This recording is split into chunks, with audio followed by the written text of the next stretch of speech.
some of these kids are really intelligent. And they're extremely like hard working. It's a great school. But having that with the discipline, man, that's tough. You know, that's a dynamic. I grew up with Marcello's business, so you know that's my boy. There you go. There you go. Yeah. So when I was there, Johnny was there. Mike Evans was there. Yeah, exactly. Right. You know, it was some serious like high caliber players, and then that next year, Kyle Field, they pumped all that money into it and expanded it. Now they can have 106,000. To this day, that's probably one of the toughest places to play. Really? You think so, Kyle? Sure. Because you know, as soon as you guys start doing all this shit, yeah, for sure. sure. Like, man, is this stadium really moving? For sure. it really is. Like you feel the energy. Like a lot of people will like, I still wear my Aggie ring, you know. And the governor used to be there. This is when it was Bush. Yeah. He used to be in the games. It was a big deal. Exactly. Yeah, the political science school is named after him. Yep. So it's, you know, coming from South Texas and then starting a cannabis company out here. You know, we started 4 Lights in the basement in the mountains, man. And so we've just been trying to figure it out from there. It's 7 years later. We've been on the rec market for just under 2 years. We closed on our facility October 6th of 2023. Launched the Inhouse brand May 23rd of 2024. And so now, this thing is popping, bro. And so that's why we're just grateful to even be in the store. You know, we try to give each store its individual attention. I think that's what this industry is missing a lot of the time. We're always are trying to take care of budtenders. Always trying to put them at the forefront because they're the cornerstone of your business. They're the ones who sell your brand. They're the ones who promote your products. So if they don't know what kind of person you are, they might not believe in the product that you're putting out. Right. So that's why for us, we just really try to, you know, maintain humble hash making, you know, in a sense. And now that Jonathan McNally has been been instilled in our organization, it's been tremendous. The growth has been exponential. You know, I don't know of another company in the state that's going at, you know, almost 200 stores in under a year and a half. Right. And that's a rosin company. Yeah, that's tough. You know, that's a rosin. That's not flower. It's different. A completely different ball game. We work with a higher marginalized product, and now people are starting to see that, or a lot of the store owners, so maybe keep this in mind potentially, what we've seen in our accounts, a lot of our accounts have shifted from a 70% flower rate to a 30% concentrate rate to flip-flopping that. So it's 30% flower and 70% concentrates, just because you can earn a better margin on the product, you can make more money. And on top of that, in my mind, rosin, right now, Pole-Cure rosin is probably the cleanest, most potent form of consuming cannabis, most flavorful. The terpene contents that we're working with are, you know, second to none. It's really, really fun, but we're just wanting to grow properly, right? Kind of probably how you're trying to scale your business. You want to have a controlled growth, you know. Meticulous. Exactly. You know, so it's been fun, but you know, it's only been a year and a half, dude. Like, you guys are a new business, a new dispo here. Fantastic location. I think it's a really good location. I think you made a really good decision on, you know, pulling the trigger. It's not easy to do that. You know?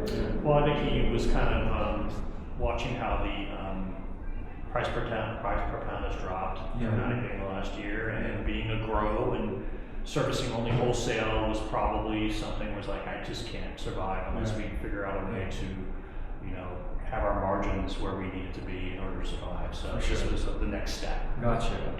And introducing more people to our flower. Yeah, you want to get in front of the actual customer. For sure. I mean, listen, I love the stores and I love the purchasing managers, but you know, I want to talk to the customer. For sure. You got to represent your brand. That's the way. That's the way. That's a whole different ballgame. You get to tell your story. And they get hyped too, coming in and meeting you and being part of that experience. Like, I got more flower here. Like, there is actually, you know what I mean? Like, the owners here. He was checking somebody lately. Early on, he was delivering all the product himself on the ground.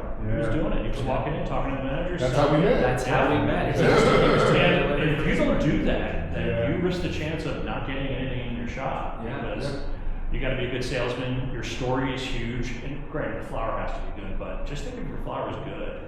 Some people still might pass on it, but with him going in there and telling a story and, and friendly and being nice, they'll bring it in. So. Awesome. What kind of like, you know, I know you were in football and everything like that. What led you to get into cannabis? Like, we never really got to have like a deeper conversation. This is definitely a true just story of turning like all my pain and anguish into my passion. Yeah. You know, I suffered a bunch of injuries. Like cannabis was like that helped me through it. Yeah. You know, the prescription drugs, the alcohol, all that stuff was like the downward spiral that, you know, if I kept going down that direction, like I wouldn't be here today. For sure, I wouldn't have definitely made it too close. You know, it just, that's what it does. It's, it takes you out.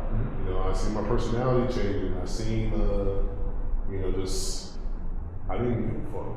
Yeah.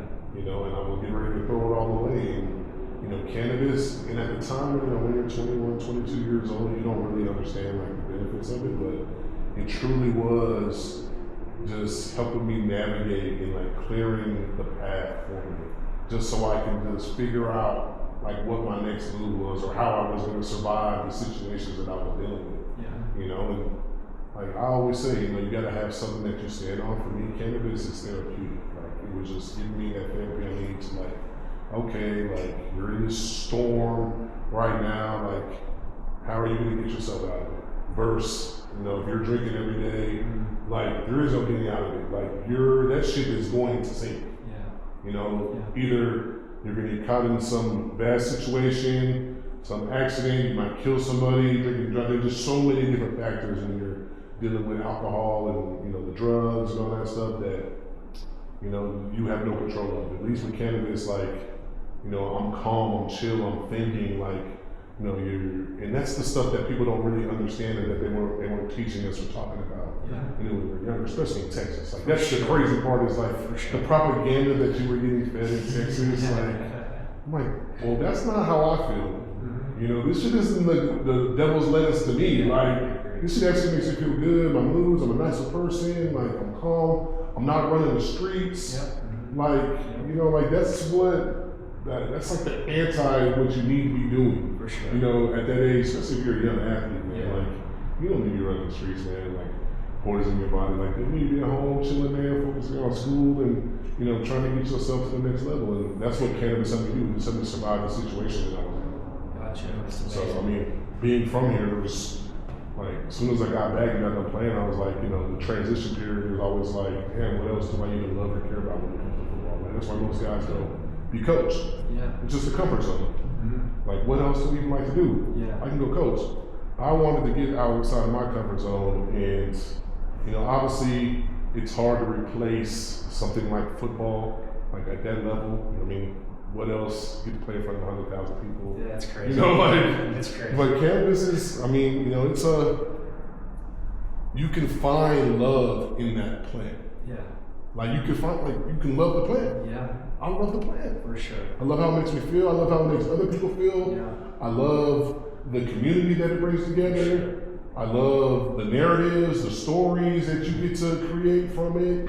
And when you get to start your own brand and you guys are understanding this on your own level, you get to create the narrative. Yeah.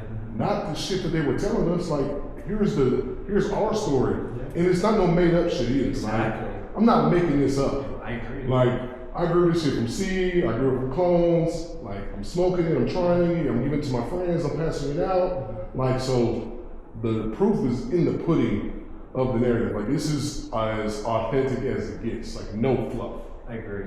So that's what I love about it. Sweet. I'm very similar to that. You know, I love the plant. I was, you know, lead cultivator for the longest time. So, and lead washer. So I know what it takes to, you know, just to get that hash in that jar, or just to get that flower in those jars that are sitting out there on the shelf. Like, it's not an easy process. But I think you have to be like plant focused. You have to love it. This plant has done tremendous amounts for my family, for the people around us. It has helped. If you've only heard of some of the stories I've gotten in my DMs or something of how our rosin has helped them medically, the anti-inflammatory properties, the nausea alleviation, the appetite stimulator. Those are serious things for some people. And so it's not just customers that are coming in, it's patients.